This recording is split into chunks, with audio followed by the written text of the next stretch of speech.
What's up, everybody? Thralls Bundle here once again. I'm Necrotic Nick. I'm Jammin John. And we have an album review for you, and one that is definitely very anticipated for us, probably anticipated for a lot of people, because, I mean, honestly, this band puts on nothing but bangers, in my opinion. So today, we're going over the latest offering from Revocation, New Gods, New Masters. This comes out the 26th of September on Metal Blade Records. This band formed in 2006 in Boston, Massachusetts. This is their 9th album overall. I have been a fan since Existence is Futile. Absolute banger album, and that trend continues throughout their entire discography. We actually went over their last one, Nether Heaven, which was a year ender for me, and I guess you could call this band technical death thrash. I don't know, the Revocation. And we have some new faces in the band this time, actually just, I believe, joined this year. Alex Weber of Wait and Exist joins on bass, and Harry Lennon, formerly of Cognitive, joins on second guitars. Yeah, I first got into these guys around probably 2011, had to be 2011, 2012, whenever the self-titled record came out. My buddy Nate from Arizona, who's in a band that I can't pronounce, but it begins with an X. He showed me this band while we were on a smoke break at work. He was like, "You gotta check this record out, just trust me." And I took it and I popped it in my CD player and I went, yeah.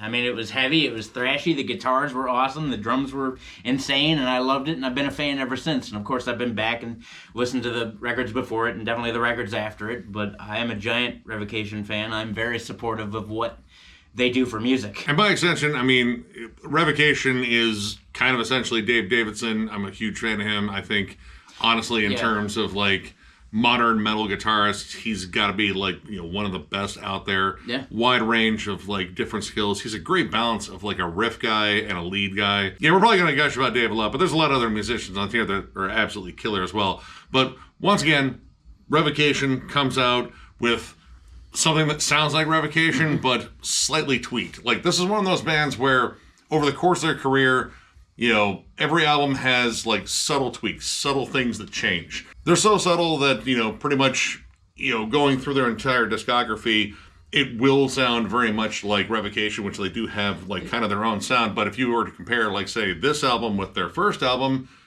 it sounds a bit like a different band now. It's a continual refinement of a sound that they've, in my opinion, had a lockdown on pretty much since the beginning. The songs are written better, the transitions are cooler, the riffs, there's riffs all over this record, there's riffs all over every record, but it's like they just take that formula and they say, okay, how can we make this just a little bit better? And it comes out in this record. And in comparison to Nether Heaven, their last album, which I thought was, again, an absolute banger, this one feels a little bit different. A couple of things that I noticed right, you know, kind of like from the rip, like at least like through about half of the album, was this is not nearly as like fast-paced as Nether Heaven or even the other ones. And this also kind of brings back a little bit more of like their thrashier side too. Despite this being like a little bit more groove-laden overall, like it definitely has its fast blasty sections and thrashy gallops.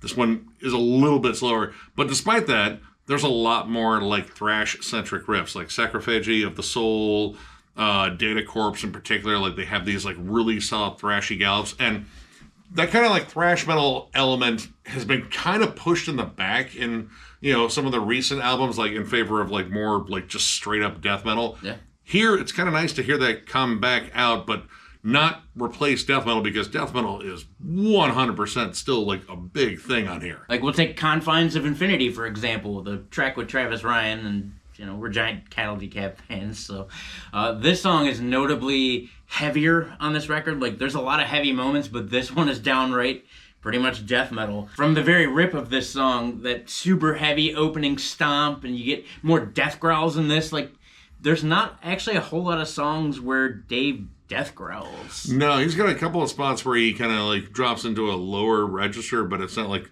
it's nothing like what, you know, like Travis is doing. But this song, definitely, I mean, you get these big, heavy, lumbering, syncopated chugs and some really cool dramatic transitions in terms of like descending down and just making it feel like the song sinks into a pool of murk and tentacles and other gross things. Yeah, both the transitions on this song, because really there's only like two of them. There's only two modes. You're either disgustingly, evilly heavy or moving at the speed of light. to get to your point. And the transition that goes from slow to fast is really cool, and the transition that goes from fast to slow is even cooler, because it kind of like gradually just crawls back down into hell. Yeah, it's like the devil going downstairs to like go check on a noise in the kitchen. All slow with a bat. I see you, motherfucker. Man, dude, the hoods down there are fucking tough. And Travis's spot on that song is absolutely sick. The dude's vocals are just, I mean, it's Travis Ryan. The dude makes horrific demon and goblin noises, and it's, once again, just, I don't know, infectious and gross, and really sets the atmosphere on that song. But across the board, like, this album, I don't know, like, in comparison to, like, the last two, it felt more, like, loose. Like, the songs kind of, you know, stood apart from one another in fun, different ways. Like, you have songs that are, again, like, notably more thrashy. You have songs that are maybe, like, a little bit proggier than they have been, like, Despiritualize and the amazing instrumental The All-Seeing. Despiritualize has, like, a lot of, like, dissonance, you know, more, like, you know, sinister riffs, but the way the song is constructed, like, there's a lot of stuff in there that reminds me of, like, the techier, more proggy era of Death, like, you know, symbolic, individual thought patterns. In fact, I think the drum performance on Despiritualize, there's a lot of stuff in there that reminds me of Gene Hoglan in particular. And then The All-Seeing is fucking bonkers. Yep. The All-Seeing is a really, really good time, and it kind of, once again, shows off the dynamic performance in this. It's techie, it's downright sludgy at times. It moves kind of like a cross between an old school Meshuggah vibe and a Blotted Science song. And then there's two leads on that song. One is Dave's, which is still pretty proggy by nature. And then the second lead is done by a complete unknown, at least to us, Gilman Heck-Selman, whom we are gathering is from Dave's dabbles in jazz or prog. It is a notably more jazzy lead. I really like it. I've never heard of this dude, but I really, really like the lead. It's a flat-out jazz fusion lead. Like, there's definitely parts in there that, you know, it kind of, like, matched up with, like, the syncopated riffs, because I got, like, Frederick Thorndahl sort of vibes. Mm-hmm. Like, they're not always, like, the most, like, tonally, you know, like, musical sounding, but they're, like, really weird scales and such there, and it's very broken down, but it really fits this kind of, like, weird, wonky song. Like, Blotted Science was the first thing that I thought of, like, right from the rip. Like, you get these really crazy transitions. It's, you know, mathematical, but not, like, mathcore. Yeah. And then when it does sink into, like, some 4/4 time grooves, like, you know, when it gets away from, like, that early Meshuggah sound, there's stuff in there that kind of reminds me of bands like, you know, like Byzantine, which do, like, a little bit more technical version of groove metal. There's another kind of surprise in this record, too. One influence that I definitely was not expecting, but it made sense as I got into it. The song Dystopian Vermin. The beginning of that song, the verse, even down to the chorus, at least the first, like, couple minutes of that song are straight up Slipknot Iowa era. From the vocal cadences to the riff, to the stompy drums, and, like, I get it, because at this point in the game, you know, Dave's a couple years younger than us, but we're all kind of from that same era where Slipknot's Iowa would have been really big and influential, I think, into any heavy musician at that point in the game. Yeah, when the song started out, like, the riff felt, you know, kind of familiar. It had that Slipknot sort of aggression. Like, it's a very, again, Iowa sound, like, specifically, I would say, like, Disaster Piece. Yeah. It's got that classic, like, Disaster Piece surfacing stomp and spots. Yep. But it still has, like, you know, elements of stuff that is just, like, 100% like Revocation. Like, there's, like, death thrash breakdowns. There's a really gross slowdown at the end, too. But, yeah, like, that kind of, like, plays into how this album feels in comparison to, like, maybe, like, the last couple, where the influences are kind of a little bit more all over the place. But honestly, like, the way this is paced, all the songs really do stand out. And I love the fact that, you know, with each one of these songs, they find a way to, like, craft these just really fun riffs. Like, there's a lot of stuff on here that, you know, without, like, Dave's additional flair in terms of, like, tweaking him a little bit, they would, like, be a little bit more meat and potatoes. But he just knows how to craft these things and make them sound, I don't know, like, just, like, a little bit off kilter, or, like, stretch them out a measure or something like that. Like Data Corpse, which sounds straight up like decapitated Spheres of Madness. It does. It does. It's got the same groove to it. Honestly, like, the more that riff went on, the more I started kind of humming the riff to Spheres of Madness. I think I wrote Spheres of Corpseness. Yep, there it is, right there. Yep, both of us just looked at each other and went, did it. But there's definitely points in Revocation's career where I would definitely compare them to Decapitated. 100%. That song even ends on like a really cool, just like flat out hardcore-esque sort of breakdown. There's a lot of different elements on this album kind of coming together, but it all comes together very cohesively. And they make great use of their guests too. Like Travis Ryan's spot was awesome. Gillad's lead standout, like one of like the coolest moments in terms of lead play on here. Yeah. Not throwing any shade towards Dave's way because every lead on here absolutely fucking smokes. I knew it would, though. But you also have guest appearances from John Davey from Job for a Cowboy and Luke LeMay from Gorguts. And both of them are vastly different, but both of them do a great job in terms of like making their part really stand out. Cronenberg is the one with John Davey, and he has an absolutely just disgusting death metal breakdown towards the end of the song. A lot of that song is, you know, a little bit more on the thrashy side. Again, we kind of get those like machine gun riffs again that, you know, we've been kind of missing for a little bit. But one thing they start to throw in at this point, which isn't in a majority of this record, at least in my opinion and what I've heard, there wasn't a lot by way of like atmosphere. Like they set the vibes for a lot of the songs. So like the overall tone was, you know, heavier or thrashier or a little bit more evil and sinister as far as the riffs. But as far as like background atmosphere, there wasn't a whole lot. But in Cronenberg, especially when it gets to John Davies, what chorus or verse, bridge, whatever he has in there, they reverbed him and they gave a little bit more atmosphere to like the melodies and the harmonies, gave a little bit more reverb, just again, a little bit more of like scope for this big chorus. Because by the time they get to Buried Epoch, or Apoc, I don't know. I don't know, or Tupac. Tupac did get buried. All eyes on me. This is one of my favorite songs, easily. There's definitely more atmosphere in it. These big, like, open, sprawling kind of fields of these lush melodies and harmonies. And while there's not a lot of singing going on here, this is a big song. It's 7 minutes and 30 seconds long. And I just like it because, again, it's a lot more open. It's a lot more loose feeling. Yeah, the song has, you know, I guess, like, bigger sections. Like, the transitions don't come as quickly. Mm-hmm. They're not always like super technical either. Like it's a little bit more straight ahead, but it's really anchored by solid melodies, solid hooks. Luke's vocals, I think, are awesome because he comes in on like this bellowed chorus that's the big standout, and it just has this like, I don't know, like just giant presence. Like kind of reminds me of God, what was it? Cleaving Giants from Ice, or off of Great Is Our Sin. One of my favorite Revocation songs. Like it has that sort of presence where you get this more dark, epic sort of vibe, but it's also a little bit slower, a little bit darker. Again, like the frequent harmonized riffs, and they're always cleverly harmonized, both in terms of like lead melodies and just flat out riffs. The song is just an absolute banger, killer closer, and yeah, across the board, like this was just a fun album. Like, I kind of knew what I was getting because been getting this kind of every time they drop an album.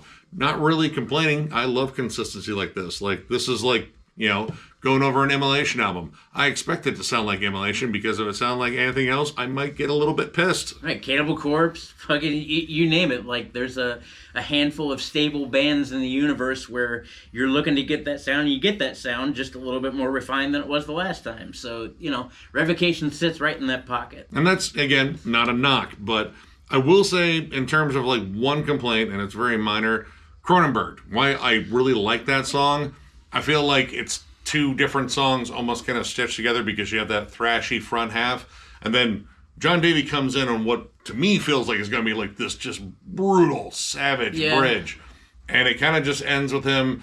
And I feel like they needed to like bookend that first part, like kind of like close out the song. Like that's the only song in here where I feel like they left like a little bit on the table. Yeah, maybe draw it out a little bit more. In all of these songs, which I didn't look up lengths except for the last one, but in all of these songs, like, there's not a point where these songs cut off before they feel complete in any of the rest of them. I feel like Cronenberg cut off before it had the rest of its thought pattern. Like, it never got closure or something like that. It does have a sick video, though. I do enjoy that one. But yeah, overall, I gotta go with a solid 4. Could be a 4.5. I do want to spend some more time with this, but this is another solid album. Like this band, honestly, I can't think of an album that I flat out don't like by this band. Like maybe like the lowest in terms of like all their albums might be like a 3.5, and I'm not even entirely sure which one I think that is. Someday we'll rank this discography and then we'll figure it out. But yeah, this kind of delivers on everything that I want from Revocation. There's amazing riff work, amazing lead work, well-constructed songs, really well thought out. I do like the fact that there's some interesting bits of variety in here. I wasn't expecting to make, comparisons to fucking Slipknot, but it's a bludgeoning, straight-ahead beat down of a song, and then, with the next couple of tracks, like, we get a little bit more proggy or a little bit more thrashy. Yeah. I like the fact that there's some fun variety in here, and it feels, maybe a little less stiff than maybe like the last two. Pretty much, if you're a big fan of this band anyway, and you like bands like, again, Death, like Hemotoxin, another really cool like death thrash band that's very techy. There's elements in here that kind of sound like Atheist. Definitely a bit of Decapitated too. Like, this band's just sort of a blend of like so many damn cool bands. But yeah, I mean, if you like any of that shit, check this out. Trust me, another killer album. I can't argue with that. I'm also at a really solid 4, and it also might move to a 4.5. I have a feeling I'm going to jam this record a lot, but I'm a big Revocation fan too, so why wouldn't I? Which brings me to a perfect point. If you're a band that's been around for a long time and you want to keep making records and keep progressing, isn't the point of it to make it really listenable too? There's so many styles that are being touched upon here, and again, the songwriting is spectacular, but I kind of knew it would be. And I agree that this record kind of thinks a little bit more outside of the box than being so, I don't want to say by the numbers, but earlier we were talking about Nether Heaven, and that was a year-ender for both of us, and we really enjoyed that record. But as far as by Revocation standards, it was kind of by the numbers. Now, that's not a bad thing, because they weren't bad numbers. They're winning Powerball numbers. They're really good, and they hit on the mark every time. And that's what this record does. It's just a little bit more adventurous and fun. It is a wildly fun listen. All the songs are not only cohesive, but they stand apart from each other. This record is heavy and devastating and thrashy and gallopy and tons of fun, just like I knew it would be. If you've been a Revocation fan for a long time, you're still going to really like this. Plus, Decapitated and Meshuggah and Judas Priest and there's a whole bunch of influences. If you've liked this band for a long time, you're still going to like this. Check it out for yourself. So, if you enjoyed this review, give it a thumbs up, and if you're new to the channel, subscribe, because we do stuff like this all the time. We also have memberships. They're only 99 cents, and our lone perk is doing a members-only live stream, which we will probably be doing next month. We'll get to it, I promise. We'll get to it. We'll let you know when we're doing it. Either way, memberships are the main way to support the channel, and if you would like to join up, there's a join button down there, and then we can become your new gods or new bastards. Or not. It's fine if you don't worship us, but I would really like a statue. But if you decide to and you push the members button, it's cool. If you don't, that's fine as well. We do tons of non-member stuff. Album reviews, discography rankings, non-members only live streams. Sometimes we have guests, sometimes we don't. Generally, we just bullshit about music and a bunch of other random crap. That's what we do here. Blah, blah, blah. Tons of metal stuff all the time. Couldn't do it without you guys. Thank you for being a part of this. Thank you for continuing to watch us and support us. It means the world to us. It really does. Yeah, you guys absolutely rule. Tons of content coming your way. So one more big thank you, because you guys are in fact awesome as hell, and we will catch you later.